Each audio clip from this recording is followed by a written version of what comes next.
నమస్తే, నేను మీ Gopi. Welcome back to our channel. ఈరోజు మన వచ్చరికి సీనియర్ జర్నలిస్ట్ జగదేవ్ గారు ఉన్నారు. సార్ నమస్తే సార్. సార్ ఆంధ్రప్రదేశ్లో నిన్నటిదాకా ఏ వైన్ షాప్కి వెళ్ళి సరే ఓన్లీ క్యాష్.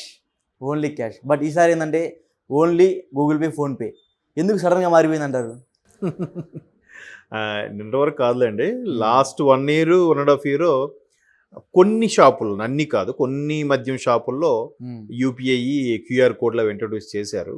అది కూడా ప్రతిపక్షాలు నెత్తి నోరు బాదుకొని కంప్లైంట్లు చేసి, కోర్టులో పిటిషన్లు వేసి, కేంద్రానికి కంప్లైంట్లు చేసి, పురంధేశ్వర్ లాంటి వాళ్ళు అయితే డైరెక్ట్గా వెళ్ళి షాప్కి వెళ్ళి బాటిల్ కొని నా వీడియో తీసుకొని పెట్టి ఇన్ని లేఖలు రాస్తే కొన్ని దగ్గరలో పెట్టారు. బాయ్ గోవాలి ఎందుకు లేరా, పోతుంది పోదని.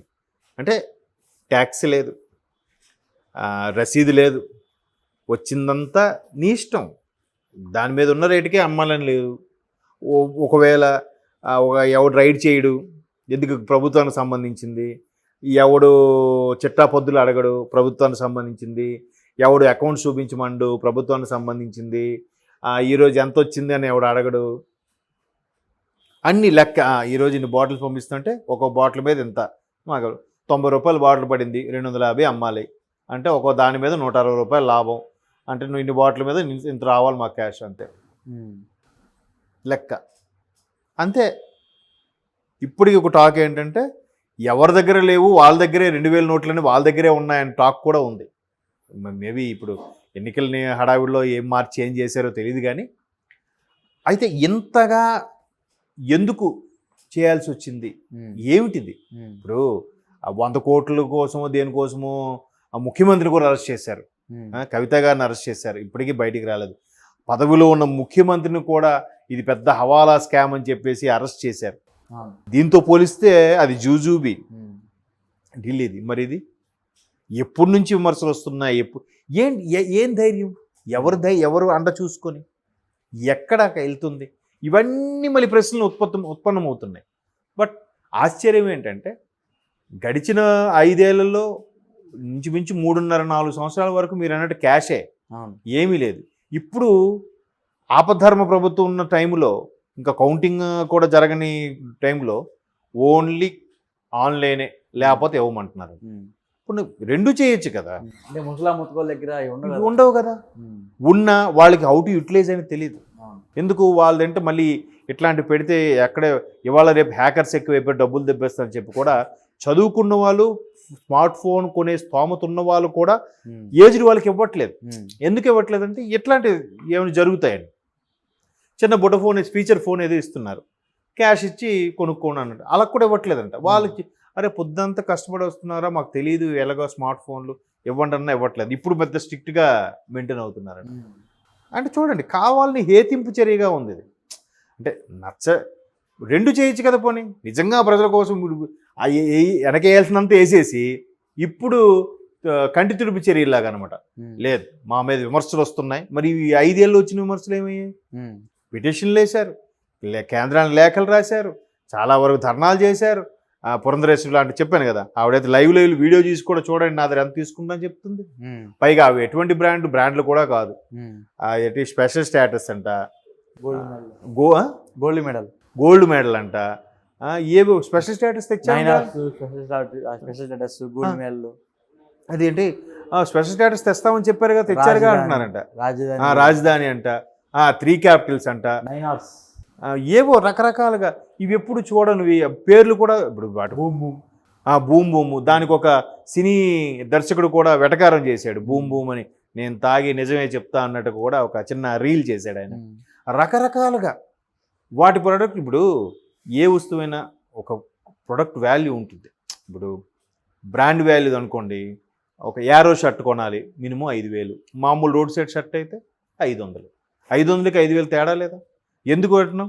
అదే పేరు లేని దానికి 5,000 పెట్టే షర్ట్ కొంటామా? కొన్నారు. మొన్న ఈ ఆంధ్రాలో గడిచిన 5 ఏళ్లలో మామూలు షర్ట్ను కూడా 5,000 షర్ట్, యారో షర్ట్ కొన్నట్టుగా కొన్నారు సరికదా. ఆరోగ్యాలు కూడా, అనారోగ్యం కూడా కొని తెచ్చుకున్నారు చాలామంది. లివర్లు ప్రాబ్లం సమస్యతో వచ్చారు. చూడండి, అంటే దాన్ని ఏమంటారు, వ్యాపారం చేసేటప్పుడు ఆ సాఫ్ట్ కన్సర్న్ ఉండవేమో, అలా ఉంటే చేయలేరేమో అనిపిస్తుంది. ఈ పోయేది మా ఒక ప్రాణాలు కాదు కదా, వాళ్ళే పోతారు, ఏముంది.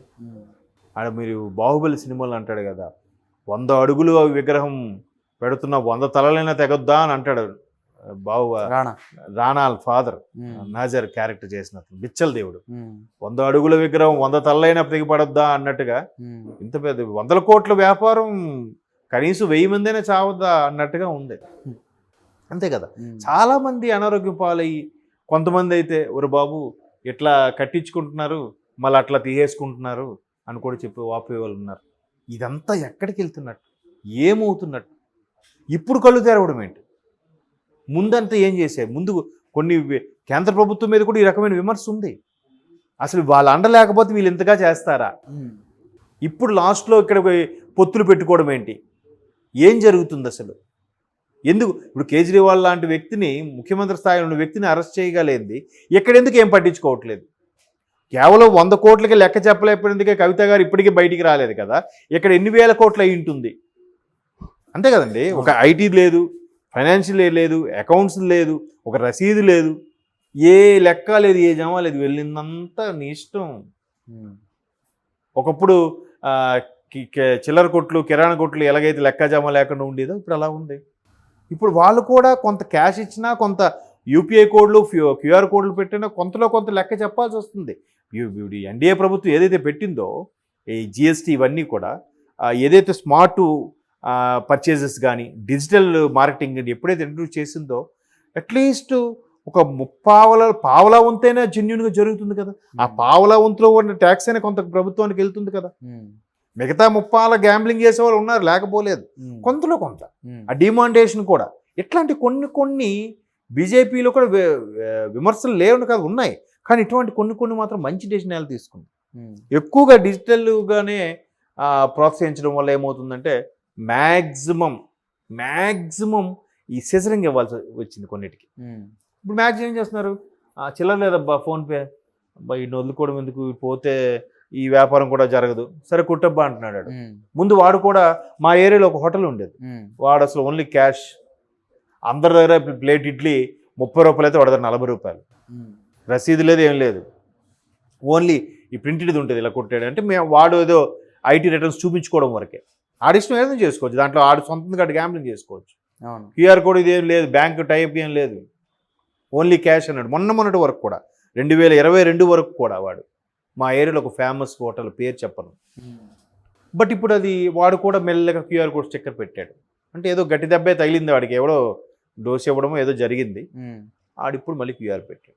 ఈ గడిచిన ఇన్ని రోజులు ఎంత అయి ఉంటుంది?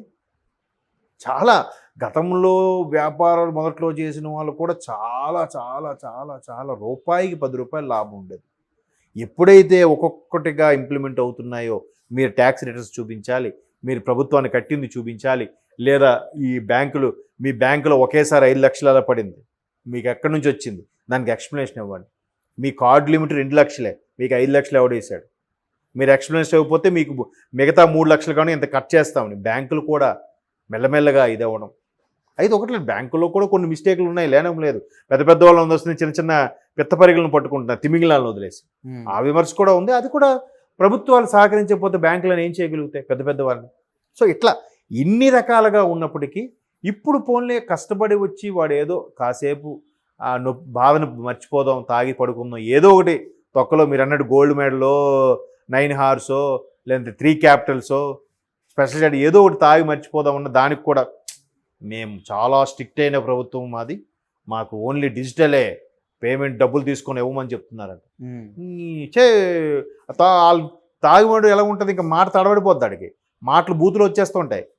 ఇంకా ఇన్ని రోజులు లేని ఇప్పుడు పెట్టడం ఏంటి రూలు, ఏదో ఇవ్వండిరా బాబు, పెద్ద ఏదో ఇంతకుముందు అంత స్ట్రిక్ట్గా ఉన్నట్టు అని చెప్పి వాడు నోటు కూర్చొని తిట్టి డబ్బులు ఇస్తున్నా కూడా ఇవ్వట్లేదు. లేదు, నువ్వు కావాలంటే ఇంక పక్కన దాంట్లో డబ్బులు ఇచ్చి ఆడదో ఫోన్పే చేయించుకోండి, పెద్ద రూల్స్ మాట్లాడుతున్నారు వీళ్ళు. ఇప్పుడు వైన్ షాప్ ఉన్నోళ్ళు ఎలా ఉంటుంది చెప్పండి, అట్లా చూద్దాం ఏదైనా. Okay sir, thank you sir. Thank you.